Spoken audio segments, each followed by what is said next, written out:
क्षेत्र के सभी लोगों को मिलेगी सुविधा।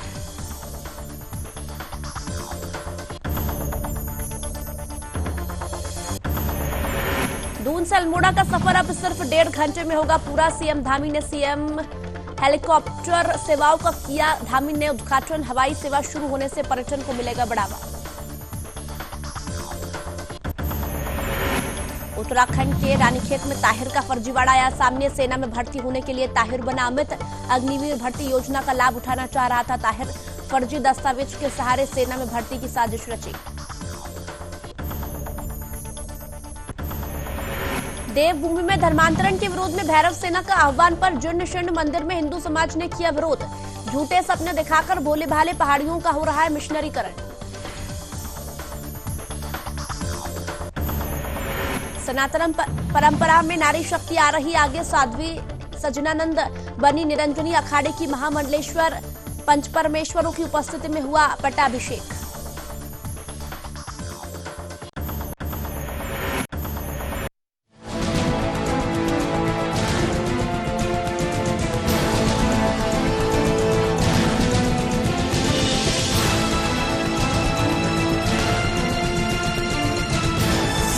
आप देख रहे हैं सुदर्शन न्यूज।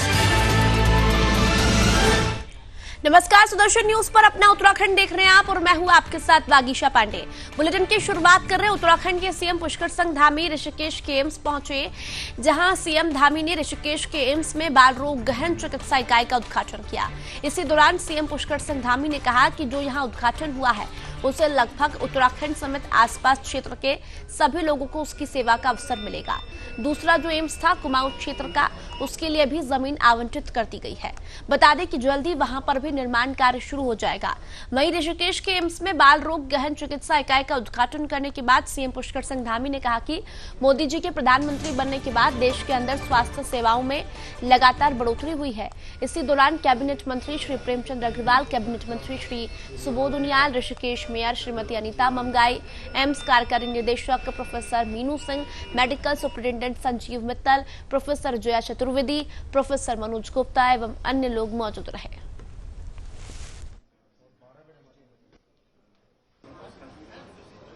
हमारे देश के यशस्वी प्रधानमंत्री मोदी जी के प्रधानमंत्री बनने के बाद देश के अंदर स्वास्थ्य सेवाओं में लगातार बढ़ोतरी हुई है। काफ़ी गुना एम्स भी बढ़े हैं, काफ़ी चीज़ें हुई हैं। वहीं एम्स ऋषिकेश हमारा आज यहाँ पर पीकू बेड, छोटे बच्चों के लिए आईसीयू बेड का जो यहाँ पर आज उद्घाटन हुआ है, उससे लगभग हमारे पूरे उत्तराखंड समेत आसपास के क्षेत्र के सभी लोगों को उसका सेवा का अवसर मिलेगा। इसके साथ साथ पिछले दिनों हम लोगों ने, हमारी कैबिनेट ने उधम सिंह नगर दूसरा जो एम्स खुल रहा है हमारा कुमाऊं क्षेत्र का, उसके लिए भी ज़मीन आवंटित कर दी है। जल्दी वहाँ पर भी निर्माण कार्य प्रारंभ हो जाएगा और उसके निर्माण कार्य प्रारंभ होने से जहाँ ऋषिकेश एम्स से लोगों को, हज़ारों लोगों को रोज़ की ओपीडी सेवाएं मिलती हैं, उस क्षेत्र में भी ओपीडी सेवाएं जो काफ़ी अच्छे स्तर की, और मैं कहूँ कि एक अच्छा संस्थान, एक विश्वसनीय संस्थान खुलेगा, जिससे निश्चित रूप से लाभ होगा। और आज जो बच्चों का हमारा यहाँ पर ये पीकू वार्ड का उद्घाटन हुआ है, उससे निश्चित रूप से बहुत बड़ा फायदा होगा। सर बुलर जा रहे हैं सर, एक प्रण का उद्घाटन करना है, कितना कार्य प्रगति पर कब तक मान के चले इस काम का पूरा? देखिए वह भी चूँकि हमारे देश के प्रधानमंत्री मोदी जी की महत्वाकांक्षी परियोजना है, उनका सपना है कि ऋषिकेश से कर्णप्रयाग रेल जल्दी से जल्दी पहुँचे, और उसको लगातार वह भी मॉनिटर करते हैं और हम लोग भी स्वयं उसको बीच में देखते रहते हैं। तो हमारा प्रयास है कि जल्दी से जो तय समय सीमा है, उस तय समय सीमा पर लगातार जो टनल है, टनलों का निर्माण कार्य चल रहा है, पुलों का निर्माण कार्य चल रहा है, रेल लाइन आगे बढ़ रही है और तय समय सीमा पर पूरा हो जाएगा। आज का कार्यक्रम क्या है वहाँ का? आज वहाँ पर चूँकि एक बड़ी टनल बनकर तैयार हो रही है, तो उसका जो है आज मतलब जो दोनों ओर से टनल जुड़ने वाली, दोनों टनल आज एक साथ जुड़ेंगी, जो निश्चित रूप से एक बड़ी उपलब्धि उस क्षेत्र के। और उत्तराखंड के मुख्यमंत्री पुष्कर सिंह धामी ने जौली ग्रांट हवाई अड्डे से देहरादून और अल्मोड़ा पिथौरागढ़ के बीच हेलीकॉप्टर सेवाओं का उद्घाटन किया। बता दें कि उत्तराखंड के सीएम पुष्कर सिंह धामी ने कहा कि जो यहां उद्घाटन हुआ है उससे लगभग उत्तराखंड समेत आसपास क्षेत्र के सभी लोगों को उसकी सेवा का अवसर मिलेगा। देहरादून से अल्मोड़ा के लिए हवाई सेवा शुरू होने से पर्यटन को बढ़ावा मिलने के साथ ही स्थानीय लोग भी कम समय में सफर कर सकेंगे। उड़ान योजना के तहत देहरादून से अल्मोड़ा के लिए हेली सेवा शुरू हुई। इससे 1.5 घंटे में दून से अल्मोड़ा पहुंच सकेंगे। सड़क मार्ग से 12 से 13 घंटे का सफर तय करना पड़ता है। हेली सेवा का प्रति यात्री 7,700 रुपए तय किया गया। बता दें कि मुख्यमंत्री पुष्कर सिंह धामी जौली ग्रांट एयरपोर्ट पर हेली सेवा का शुभारंभ करने पहुंचे। हाल ही में मुख्यमंत्री धामी ने केंद्रीय नागरिक उड्डयन मंत्री ज्योतिरादित्य सिंधिया से मुलाकात कर प्रदेश में हवाई कनेक्टिविटी के विस्तार का मामला उठाया था। सीएम ने देहरादून से अल्मोड़ा हेली सेवा संचालित करने की अनुमति देने की मांग रखी थी। इस पर नागरिक उड्डयन मंत्रालय ने पवन हंस को देहरादून से अल्मोड़ा के बीच हेली सेवा संचालित करने की अनुमति दी। हेली सेवा जौली ग्रांट एयरपोर्ट से पंतनगर, हल्द्वानी, अल्मोड़ा, पिथौरागढ़ तक चलेगी। यही रूट वापसी का रहेगा।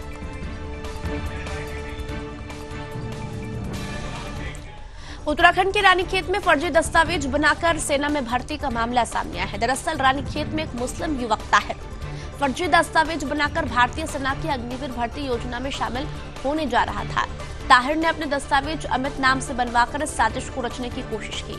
सेना को जब अमित पर शक हुआ तब पता चला कि वह अमित नहीं ताहिर है और उसने फर्जी दस्तावेज के आधार पर सेना में भर्ती होने का खेल खेला था। लेकिन भारतीय सेना की पैनी नजर ने उसके मंसूबे को पूरा नहीं होने दिया और उसे गिरफ्तार कर लिया, जिसके बाद पुलिस ने अभियोग पंजीकृत कर जेल भेज दिया है। फिलहाल पूछताछ भी जारी। तो अग्निवीर योजना में भर्ती होने जा रहा था ये ताहिर, अपना नाम बदलकर अमित इसने अपना नाम किया और अग्निवीर योजना में ये भाग लेने जा रहा था। लेकिन सेना की नजर से ये नहीं बचा और जब इस पर शक हुआ तब जांच की गई तो पता लगा कि अमित नहीं बल्कि ताहिर है। उत्तराखंड के रानीखेत का ये पूरा मामला है। सेना में भर्ती होने के लिए ताहिर अमित बन गया। अग्निवीर भर्ती योजना का लाभ उठाना चाह रहा था ताहिर, जिसने अपना नाम बदल लिया। लेकिन फर्जी दस्तावेज में जब पता लगा कि ये अमित नहीं ताहिर है तब पुलिस कर्मियों ने इसे गिरफ्तार कर लिया और पूरा मामला रानीखेत का है।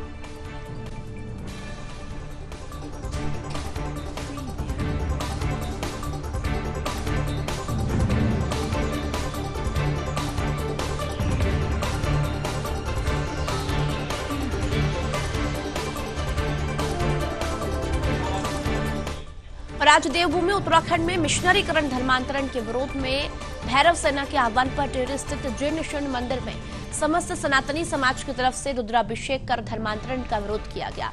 साथ ही हिंदू समाज के लोग सहसपुर विधायक श्री सहदेव सिंह पुंडीर जी से वार्ता करने के लिए उनके आवास पर गए। वहीं भैरव सेना केंद्रीय अध्यक्ष संदीप खत्री ने कहा कि आज मिशनरीकरण धर्मांतरण चरम सीमा तक पहुंच गया है और शायद ही पहाड़ का कोई ऐसा कोना बचा होगा जहां धर्मांतरण न हो रहा हो। काली सेना के प्रदेश संयोजक सुरेंद्र नौटियाल के कथनानुसार धर्मांतरण करवाने वाले चंद पैसों का लालच, अच्छी मुफ्त शिक्षा, मुफ्त इलाज और सुनहरे भविष्य के झूठे सपने दिखाकर भोले भाले कथित उपेक्षित पहाड़ियों का धर्मांतरण करवा रहे हैं। राष्ट्रीय बजरंग दल के प्रदेश अध्यक्ष विजेंद्र नेगी ने कहा कि आज उत्तराखंड में विभिन्न प्रकार के धर्मांतरण संक्रमण विभिन्न समुदायों द्वारा सोची समझी रणनीति के तहत देवभूमि उत्तराखंड में पनपाए जा रहे हैं और इनका विरोध करने पर कथित उपेक्षित और अल्पसंख्यक हजारों की संख्या में सड़कों पर प्रदर्शन करने लगते हैं। धर्मांतरण के विरोध में आज हिंदू समुदाय के लोग उतरे हैं, विरोध करने पहुंचे हैं। जिस तरह से पहाड़ियों को धर्मांतरण करवाया जा रहा है उनका और धर्मांतरण के विरोध में हिंदू समाज जो है आज मैदान में है। भाई साहब, आज आप मैदान में है धर्मांतरण के विरोध में, क्या कुछ कहेंगे इस पूरे गांव की कहानी? मैं इस गांव की कहानी, मैं गांव को देख रहा हूं। यहाँ पर जितने भी लोग हैं वो सब बाहर से लोग आए हुए हैं। गांव से कोई सहायता नहीं है। कितना जबरदस्त प्रेशर इस गांव के ऊपर है विधर्मियों का। मैं ये बात बता देना चाहता हूं, कितना जबरदस्त प्रेशर विधर्मियों का है कि गांव का एक नहीं है, मंदिर की जरूरत नहीं है। ये बिक चुके हैं और इस हद तक बिक चुके हैं कि अपने समाज के साथ खड़ा होने में भी इनको डर लग रहा है। आपको मैं बता देना चाहता हूं, ये देवभूमि उत्तराखंड में इस गांव में इतना नहीं बोलूं या अलग कोई मशीन नहीं बोलूं, कैसा दबाव है देवभूमि उत्तराखंड में। जहां हम एक तरफ से देवभूमि बताते हैं इसको, वहीं पर एक ऐसा दबाव पूरा गांव, एक भी शख्स इस मंदिर प्रांगण में आज पूजा के लिए, पूरा हिंदू समाज, जितने हिंदू संगठन है सब यहाँ पर मौजूद है। माननीय मुख्यमंत्री जी से बोलना चाहता हूँ, इसकी जांच कराई जाए और जांच कराकर अगर कोई हिंदू से ईसाई बनाओ या मुस्लिम बनाओ, उसके विरुद्ध कार्रवाई की जाए। मैडम, आप क्या कहेंगे, क्या पूरा मामला है यहाँ का? और क्योंकि ईसाई धर्मांतरण जो है वो पहाड़ से लेकर मैदान तक चल रहा है, तो किस तरीके से आप इसको रोकेंगे? हमने क्या रोकना है? रोकना उसे हिंदू है, जो हिंदू है वो अपना परिवर्तन कैसे कर सकता है? पहले तो बात मंदिर के हालात है वो आपको दिखाई दे रहे हैं। 10-12 साल से यहाँ पर कोई पूजा कोई पाठ नहीं है, और जबकि जो भी कॉलोनी यहाँ पे बसी है सभी हिंदू लोग हैं, लेकिन हिंदू होने के बावजूद भी यहाँ पे एक भी बंदा यहाँ खड़ा हुआ नहीं है कि ये हिंदू है। तो यहाँ पे किसका दबाव है, क्या दबाव है, ईसाइयों का दबाव है, किसका दबाव है, हम इस बात का प्रमाण तो हम दे नहीं सकते, लेकिन हमें यही लग रहा है कि से लेकर इस क्षेत्र तक धर्मांतरण का एक्टिविटी जो है वो बहुत ज्यादा हो चुकी है। इसमें मैं तो क्या, सब लोग मिलकर इसको रोकेंगे, रुकेगा, ये दिख रहा होगा सारे हिंदू संगठन। आज मैं बहुत खुश हूँ, मैं हर बार लाइव आके यही बात कहती हूँ, आप लोग अपने अपने संगठन के नाम से पोस्ट डालें, लेकिन जब हिंदू की बात हो तो एक हो जाएं। आज वो हिंदू एक हो गया, मैं इस बात से बहुत खुश हूँ। और जो लोग धर्म परिवर्तन क्या वो बचे।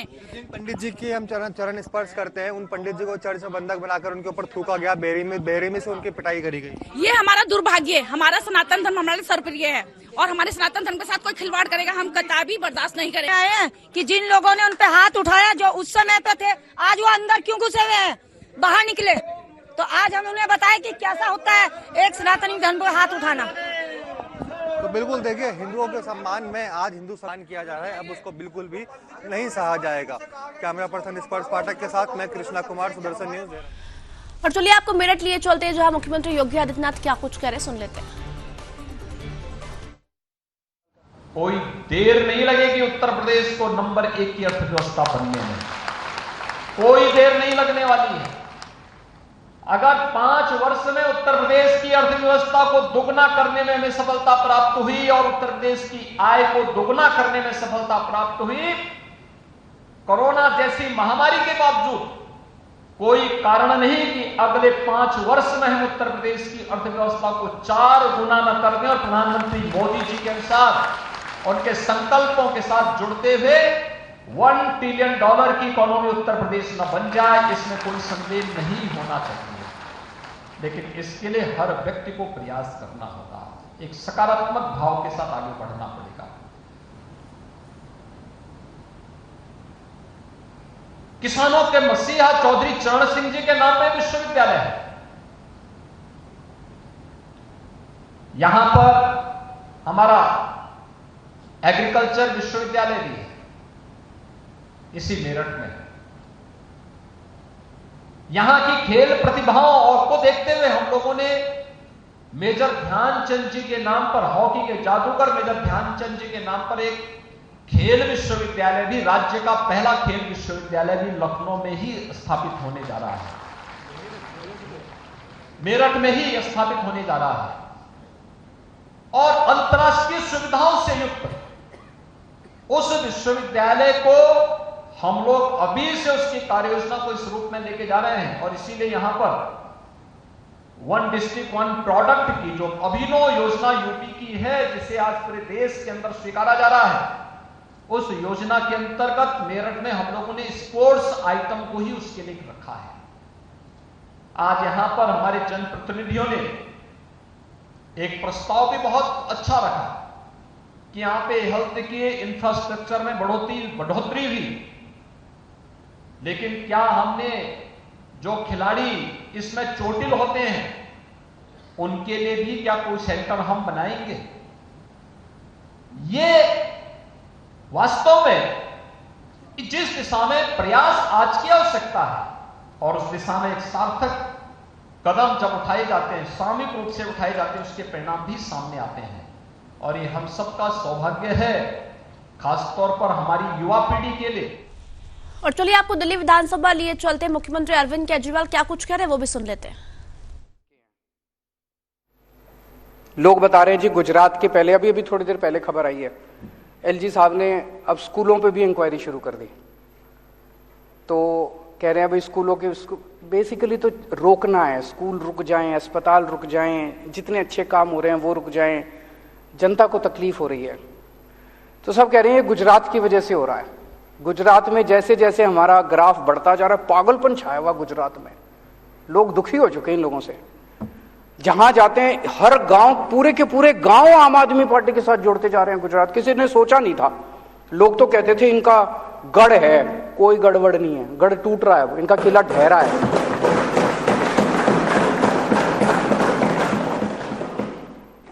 तो लोग तो यही कह रहे हैं जी, दिसंबर में सरकार बनने के बाद गुजरात में इनके 27 सालों की आप इंक्वायरी कराओगे, तब तक ये इंक्वायरी करा रहे हैं दिल्ली के अंदर।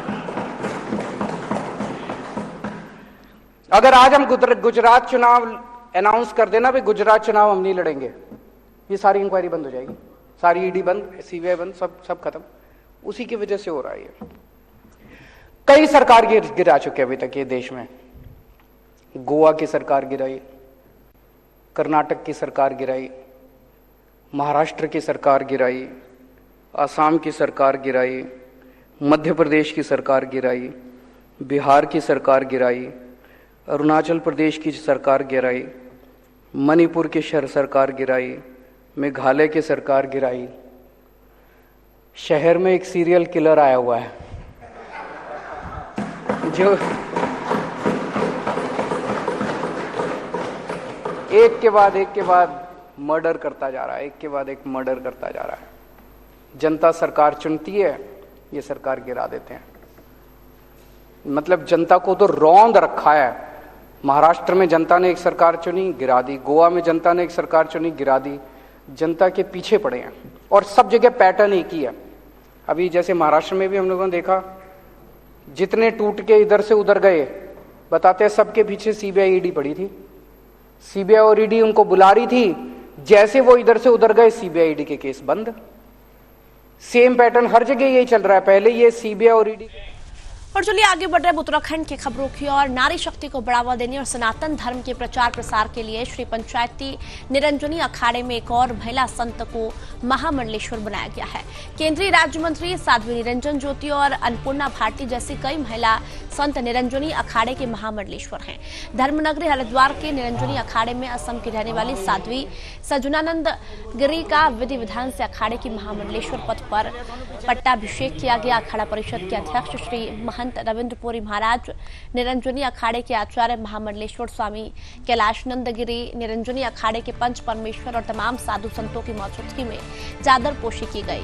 वहीं अखिल भारतीय अखाड़ा परिषद के अध्यक्ष और पंचायती अखाड़ा श्री निरंजनी के सचिव श्री महंत रविंद्रपुरी का कहना है कि सजनानंद गिरी के असम और देश के कई राज्यों में आश्रम हैं। इनके द्वारा हमसे आग्रह किया गया था कि निरंजनी अखाड़े का महामंडलेश्वर बनाने के लिए हमारी इनसे 1 महीने पहले बातचीत हुई थी। आज हमने इन्हें निरंजनी अखाड़े का महामंडलेश्वर बनाया है, क्योंकि महामंडलेश्वर बनाने का उद्देश्य होता है सनातन परंपरा का प्रचार प्रसार करना। इसमें मातृशक्ति भी बढ़ चढ़कर हिस्सा ले रही है। रविंद्रपुरी का कहना है कि महामंडलेश्वर ज्ञानी संत ही बन सकता है।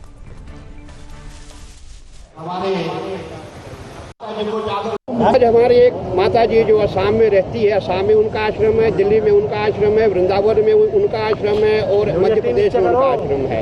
उन्होंने बहुत पहले हमें कहा था कि मुझे भी निरंजनी अखाड़े का महामंडलेश्वर बनना है। तो इससे आज से 1 महीने पूर्व इनकी मेरी वार्ता हुई थी और हमने ये कहा था कि हम आपको 25 अगस्त को जो है निरंजनी अखाड़े में महामंडलेश्वर बनाएंगे और आज इनको हमने निरंजनी अखाड़े का महामंडलेश्वर बनाया है, ताकि जो हमारी सनातन परंपरा है, जो हमारी परंपराएं लुप्त हो रही है, उसको आगे बढ़ाया जाए, माता शक्ति को आगे लाया जाए। इसीलिए हमने आज माता जी को जो है निरंजनी अखाड़े का महामंडलेश्वर बनाया। उत्तराखंड के सबसे युवा विधायक सुरेश गड़िया आजकल उत्तराखंड की राजनीति में काफी लोकप्रिय हो रहे हैं। उसकी वजह भी है सामाजिक कामों में हमेशा आगे रहने वाले युवा विधायक सुरेश गड़िया आपदा से निपटने में सबसे आगे है और अलग रणनीति के साथ काम कर रहे हैं। इतना ही नहीं, उत्तराखंड कैबिनेट विस्तार में भी सुरेश गड़िया का नाम चल रहा है। सुरेश गड़िया से बात की सुदर्शन ब्यूरो चीफ कृष्णा कुमार ने, क्या कुछ कह रहे सुन लेते हैं।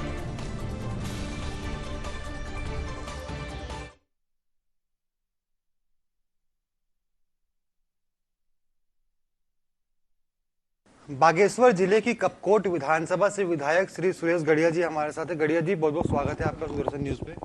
धन्यवाद आपका बहुत बहुत। सर, क्या कुछ कहेंगे? लगातार आपदाओं का दौर जो है वो उत्तराखंड झेल रहा है। प्राकृतिक आपदा, चाहे हम देहरादून की बात करें, चाहे कुमाऊं क्षेत्र की बात करें, हर जगह देखने को मिल रही है। आपके क्षेत्र में क्या कुछ हाल है?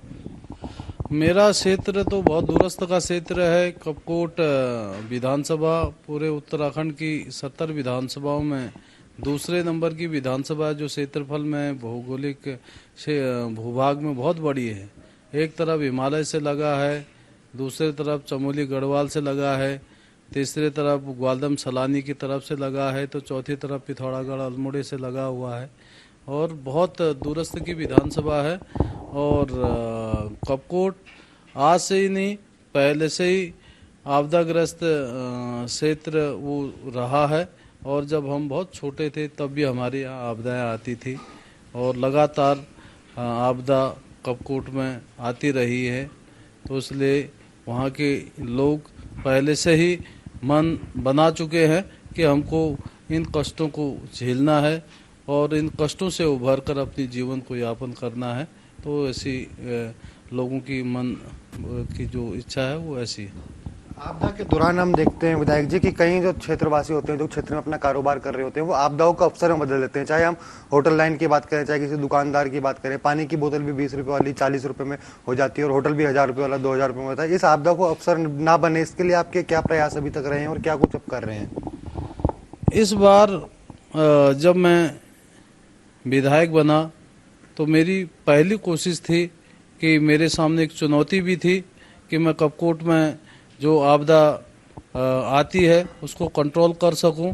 तो मैंने एक तत्कालीन जाते ही बैठक बुलाई और उस बैठक में सभी अधिकारियों को अलग अलग जोन में और अलग अलग सेक्टरों में उसको बांटा और उसके तहत हम उसको आपदा तो प्राकृतिक घटना है पर लेकिन उसको हम आम जनता को जो राशन है, पानी है, गाड़ी है, अस्पताल है, शिक्षा है, स्वास्थ्य है, विद्युत है, तो सारी चीज़ों को हम तय समय पर पहुंचा सके ऐसी हमने व्यवस्था बनाई थी।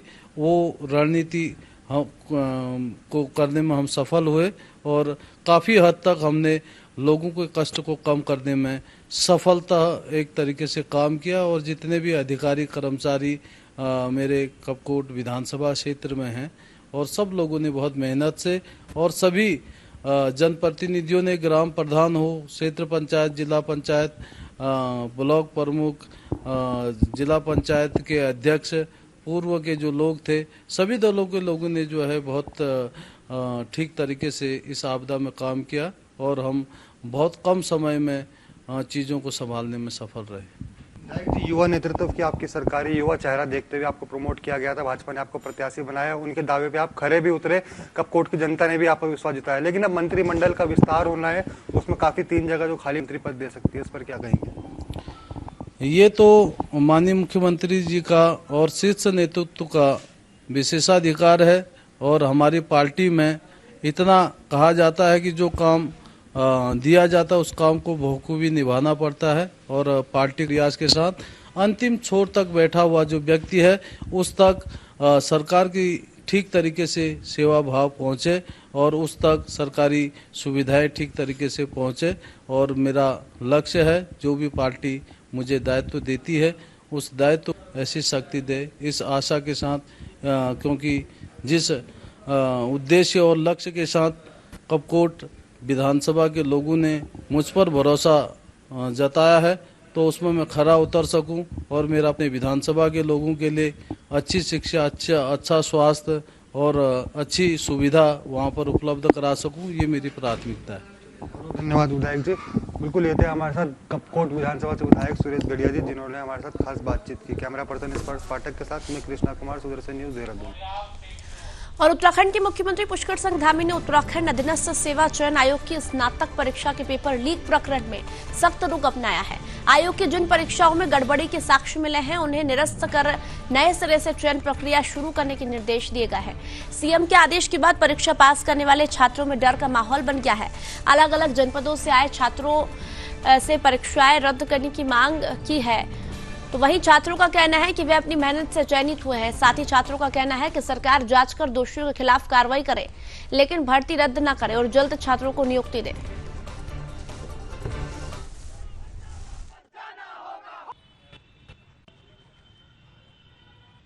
अभी हमारा सिर्फ एक ही मुद्दा है कि हम कोर्ट में जाकर के कोर्ट से पहले, क्योंकि जनता को हम जनता ने, क्योंकि 170 विधायकों में से 30-35 विधायकों के हमारे पास लिखित पत्र हैं, तो इसका मतलब हमारे द्वारा चुने हुए प्रतिनिधि हमारा सपोर्ट कर रहे हैं। आज की डेट में अगर प्रतिनिधि हमारा सपोर्ट कर रहे हैं तो हम जाके प्रतिनिधियों के मुखिया हैं श्री धामी जी, हमारे मुख्यमंत्री जी, हम सीएम आवास जाकर के कूच करेंगे। जैसे ही हमें परमिशन मिल जाती है हम आयोग कार्यालय भी जाएंगे, मुख्यमंत्री आवास भी जाएंगे, सचिवालय भी जाएंगे सारे, और ये हमारी अभी एक रणनीति तय करेंगे और उसके बाद आगे की पूर्ण कोशिश, चाहे हमें इसमें भूख हड़ताल, आमरण अनशन पर बैठना पड़े और हम बैठेंगे। और अंतिम, जब तक मुख्यमंत्री जी ये रद्द की मांग वापस नहीं लेते हैं तब तक ये ऐसे ही ये लड़ाई जारी रहेगी और भविष्य में चाहे इस सरकार के कानों में जूं जब तक नहीं रहेंगी, जब तक अगर वो जूं चाहे एक दिन में रहेंगे या चाहे 1 महीने में रहेंगे, हम यहाँ से टस से मस नहीं होंगे। हम लोगों की ये समझ में नहीं आ रही है कि जो मुख्यमंत्री जी हैं वो लगातार पता नहीं कैसे कैसे बयान दे रहे हैं। और 2 दिन पहले करोड़ की एक रैली हुई थी, उस रैली में उन्होंने कहा कि हम मेहनती छात्रों के साथ अन्याय नहीं होने देंगे। कल दिन में फिर एक कॉन्क्लेव में वो भाग ले रहे थे, उसमें भी उन्होंने कहा कि हम मेहनती छात्रों के साथ अन्याय नहीं होने देंगे। उत्तराखंड के हरिद्वार में पुलिस प्रशासन को बड़ी कामयाबी हाथ लगी। बता दें कि कुछ दिन पहले गोली मारकर युवक से लूट की घटना को अंजाम देने वाले 3 बदमाशों को रानीपुर कोतवाली पुलिस और एसओजी टीम ने गिरफ्तार किया है। बता दें कि हरिद्वार में रानीपुर कोतवाली के सुमन नगर क्षेत्र के सलेमपुर निवासी से बीते 19 अगस्त को अज्ञात बदमाशों ने गोली मारकर बाइक, नकदी व मोबाइल फोन लूट लिया था। घटना की गंभीरता को देखते हुए आला अधिकारियों के निर्देशन पर कोतवाली, रानीपुर पुलिस और एसओजी की टीम का गठन किया गया। गठित की गई पुलिस टीम के द्वारा थाना रानीपुर पुलिस एवं एसओजी की संयुक्त टीम की तरफ से अथक प्रयासों के बाद 3 आरोपियों को गिरफ्तार किया गया है। फिलहाल पुलिस ने इस मामले में आरोपियों को जेल भेज दिया है, वहीं मामले में आरोपियों से पूछताछ जारी है।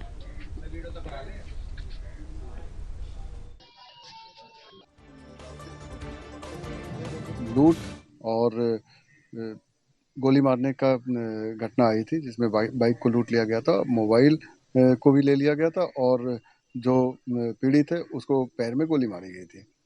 इस सूचना पे पुलिस तत्काल वहां पे पहुंची और जनपद के अन्य थानों को भी अलर्ट कर दिया गया था और एक्टिवली पुलिस ने चेकिंग अभियान शुरू किया था। जो लुटेरे थे वो बाइक को सिटकुल में एक सुनसान जगह पे खड़ी कर दिए थे और उनका मोटिव ये था कि अभी पुलिस चेकिंग कर रही है, चेकिंग जब बंद हो जाएगी तो उसके बाद वो बाइक को लेके जाएंगे। लेकिन पुलिस के जो कांस्टेबल थे वो उस सुनसान लोकेशन पे खड़ी बाइक को देख के वहाँ पे पहुँचे। उसको जब तस्दीक किए तो ये वही बाइक निकली जो लूटी गई थी। तत्काल उसको बरामद किया गया। उसके बाद आसपास से सीसीटीवी फुटेज ली गई और अन्य टेक्निकल माध्यम से फिर एक टीम का गठन किया गया जिसमें एसओजी भी सम्मिलित थी और 24 तारीख को जो संदिग्ध थे उनको गिरफ्तार किया गया। पूछताछ में उन्होंने अपने जुर्म को कबूल किया। 3 व्यक्ति थे, राहुल कश्यप, गोल्डी सिंह और प्रयास मिंट। कोटद्वार पौड़ी गढ़वाल जिले में बाघ का आतंक थमने का नाम नहीं ले रहा है। बता दें कि एनएच 534 पर दुगुड्डा के एता बैंड के पास 3 दहाड़े घात लगाकर बैठे गुलदार ने बाइक सवार पर हमला बोल दिया। चौबट्टा खाल के गांव धरासू पोस्ट ऑफिस निवासी गांव से बाइक में सवार होकर देहरादून जा रहे थे, तभी अचानक दुगुड्डा के एता बैंड के पास गुलदार ने दोनों पर हमला कर दिया, जिसके बाद दोनों युवक घायल हो गए हैं। लेकिन दोनों ने किसी तरह भागकर अपनी जान बचाई, जिसके बाद स्थानीय लोगों ने दोनों युवकों को इलाज के लिए अस्पताल में भर्ती करा दिया है, जहां दोनों युवकों का इलाज चल रहा है।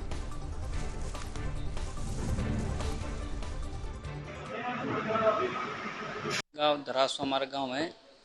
धरासू से आ रहे थे, हम देहरादून जा रहे थे पूजन में, तो रास्ते में दुगड्डा लगते ही फर्स्ट में तो वहाँ पे हमला किया। हम बाइक में थे, हम 2 लड़के, तो बाइक में उसने हमला किया हम पे। चोट पाँव पे आई दोनों की, मेरे 5 टांके लग रखे हैं, उसके 2 लग रखे जी। हमारी तरफ तो नहीं, पर आज पहली बार देखने को मिला, और भगवान की कृपा से बच गए आज। और अपना उत्तराखंड में फिलहाल इतना ही। आप देखते रहिए सुदर्शन न्यूज। जय हिंद।